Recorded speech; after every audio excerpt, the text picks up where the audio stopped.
माझ्या गालावरून हात फिरवत माझा बाप मला म्हणायचा, पुरी जोपर्यंत मी जिवंत आहे तोपर्यंत शिकून घे पुरी, तोपर्यंत शिकून घे. हे माझ्या लेकरा, कोणी कोणाचं नसतं माझ्या लेकरा.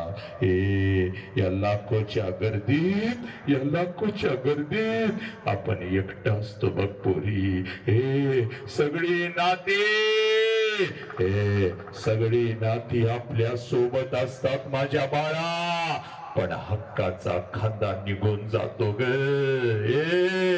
हक्काचा खांदा निघून जातो. ज्या खांद्यावरती आपलं डोकं टेकवावं आणि भडा भडा भडा भडा भडा भडा आपल्या वेदना आपल्या बापाला सांगाव्या, तो बापाचा हक्काचा खांदा निघून जातो बघ.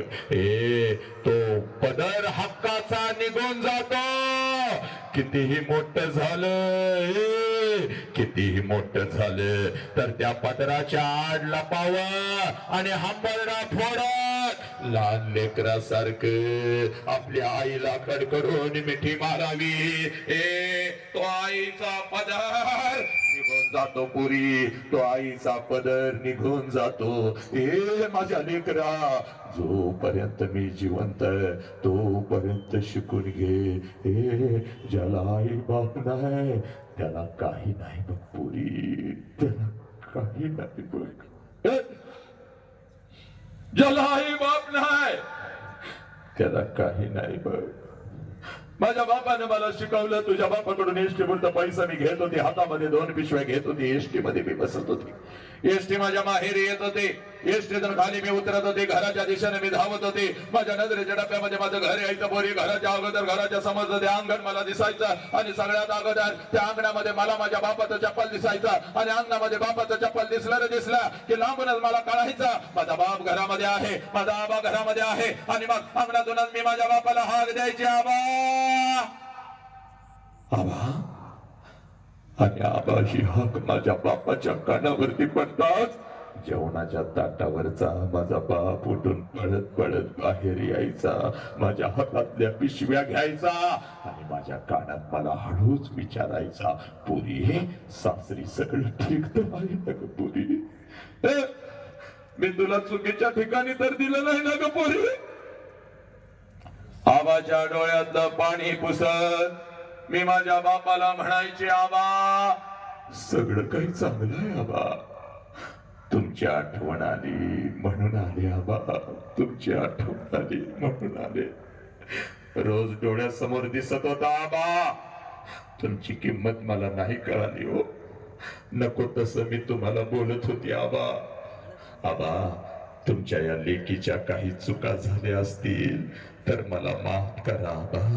तुमच्या या लेकीच्या काही चुका झाल्या असतील तर मला माफ करा आबा, मला माफ करा.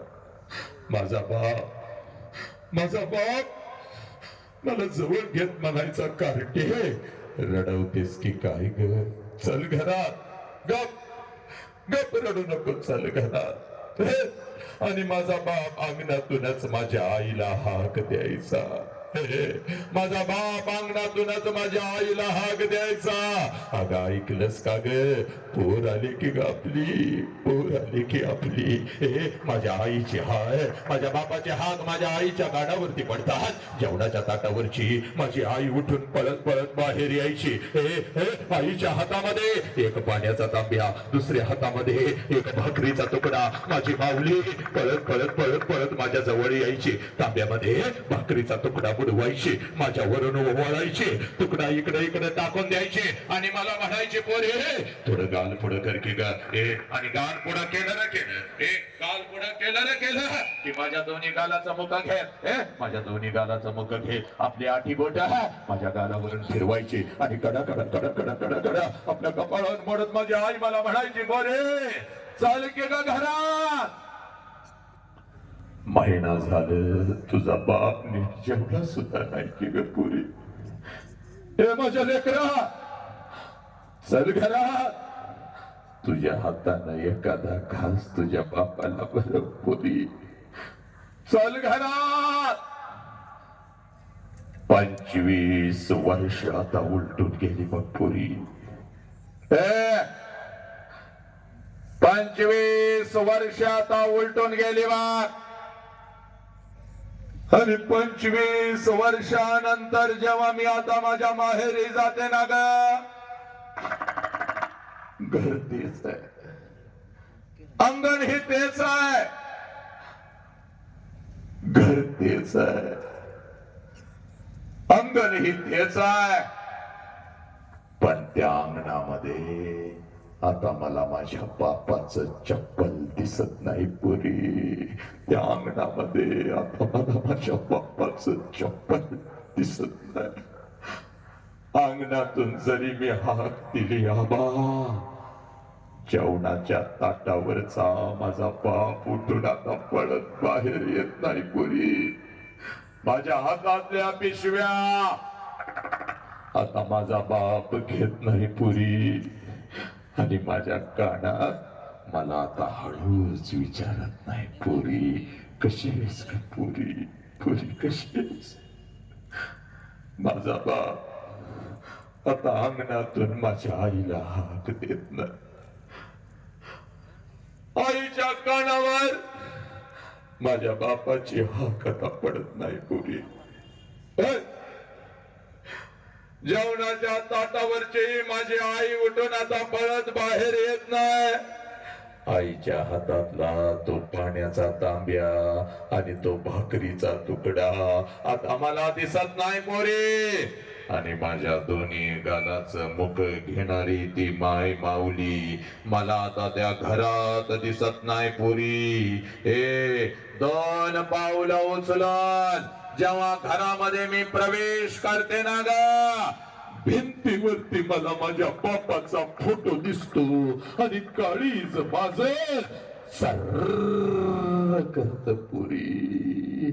काळीज माझ सर्र करत. बाप जिवंत असताना बापाला एखाद नवीन चप्पल घेऊन आले असते तर किती बरं झालं असतं.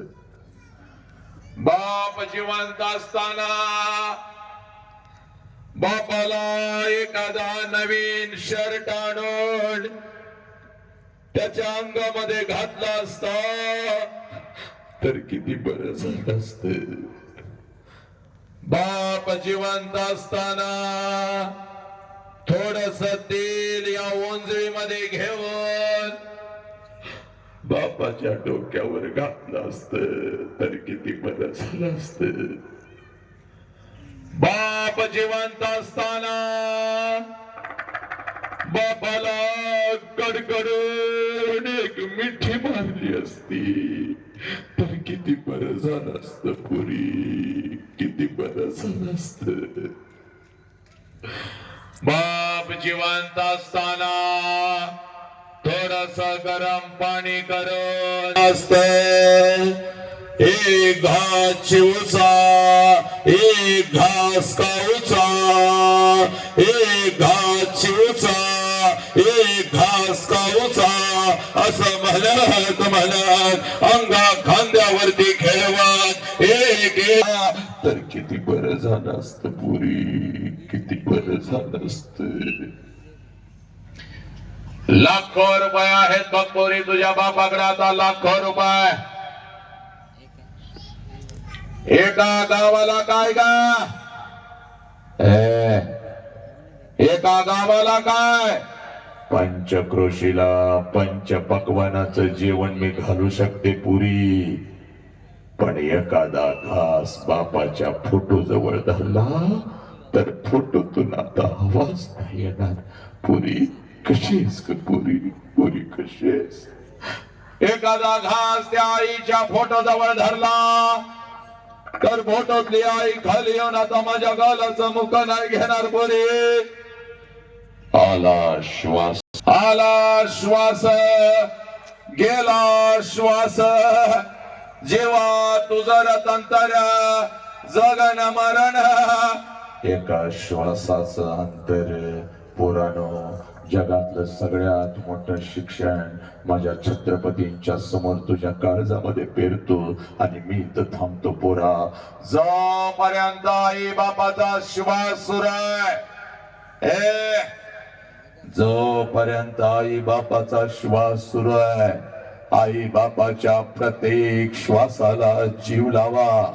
जोपर्यंत आई बापाचा श्वास सुरू आहे, आई बापाच्या प्रत्येक श्वासावर प्रेम करा. एकदा का आई बापाचा श्वास निघून गेला, भिंतीवरचा बाप कधीच खाली येऊन आपल्याला मिठीत घेत नसतो आणि भिंतीवरची आई कधीच आपल्या गालाचं मुख घेत नसते. उद्या डॉक्टर व्हाल, उद्या इंजिनियर व्हाल, उद्या वकील व्हाल, उद्या लाखो आणि करोडो रुपये कमवाल आणि ते लाखो आणि करोडो रुपये त्या तिरुपतीच्या चरणावर जरी तुम्ही ओतले आणि ते लाखो आणि करोडो रुपये त्या शिर्डी साईबाबाच्या चरणावर जरी तुम्ही ओतले तर तो शिर्डीचा साईबाबा आणि तो तिरुपती तुझा गेलेला बाप तुला परत नाही देऊ शकणार पोरा. म्हणून तुला सांगतो, तुझ्या आयुष्यामध्ये तुझा एकच देव आहे, ज्या देवाचं नाव साला बाप आहे पोरा. आणि तुझ्या आयुष्यामध्ये तुझी एकच देवी आहे, ज्या देवीचं नाव आहे पोरा.